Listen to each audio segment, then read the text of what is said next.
احساس بونیری صاحب ته بلنه ورکوم چې راشي او خپل کلام ډالۍ کړي. احساس بونیری صاحب.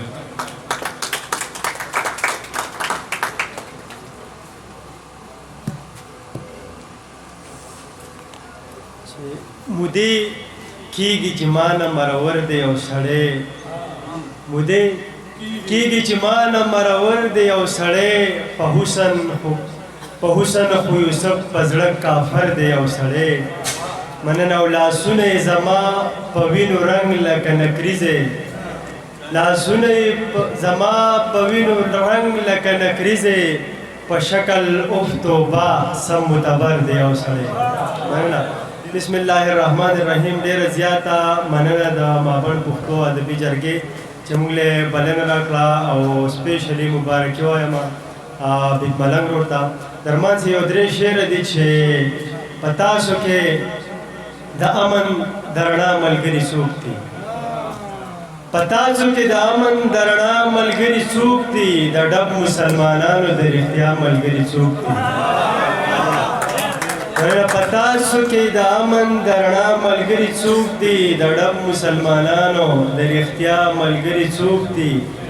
درمان صاحب د جهل د تیارو نه را بهر شي لاس اوچت کې، د جهل د تیارو نه را بهر شي لاس اوچت کې، د غل ملګري څوک دي، د ملا ملګري څوک دي.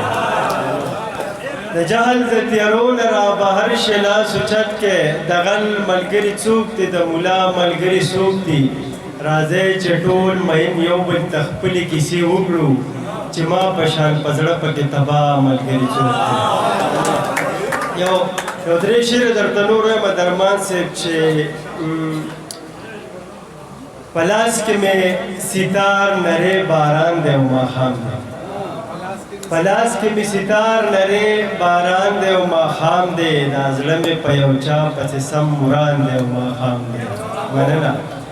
دا چې تندر را پریوزي سبب دا کیدی شیاره، چې تندر را پریوزي سبب دا کیدی شیاره، بیا دلته چا وجلې څوک انسان دی او ماښام دی. مننه. چې تندر را پریوزي سبب دا کیدی شیاره، بیا دلته چا وجلې څوک انسان دی او ماښام دی. د مینې غم ځپلې سوی رنګ پارجنې شونډې، د مینې غم ځپلې سوی رنګ پارجنې شونډې، صحرا کې یو تنها سړی روان دی او ماښام دی. مننه. یو غزل درته وایم چې زما د زړه په کور کې ویر کېږي، ماتم کېږي، ما ته د چا د خولې ازار کېږي خو سم کېږي. مننه. زما د زړه په کور کې ویر کېږي، ماتم کېږي، ما ته د چا د خولې ازار کېږي خو سم کېږي. او درمان صاحب دغه مین په زیارتونو باندې مه ګرځوئ، دغه مین په زیارتونو باندې مه ګرځوئ، په ده دا سر د دعاګانو نه د دم کېږي. او هغه ورشو چې د بارودو په لمبو سوی وه، هغه ورشو چې د بارودو په لمبو سوی وه، امن چې اوس پکې غانټول کېږي شړشم کېږي. مننه.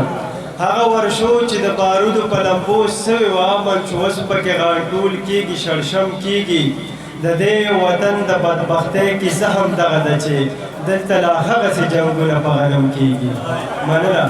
د دې وطن د بدبختۍ کیسه هم دغه ده چې دلته لا هغسې جنګونه په غنم کېږي. او ستا جدایۍ جانانه دومره دردولې یمه مصطفی بچه، ستا جدایۍ جانانه دومره دردولې یمه، زما د زړه په پرهرونو کې اوس نم کېږي.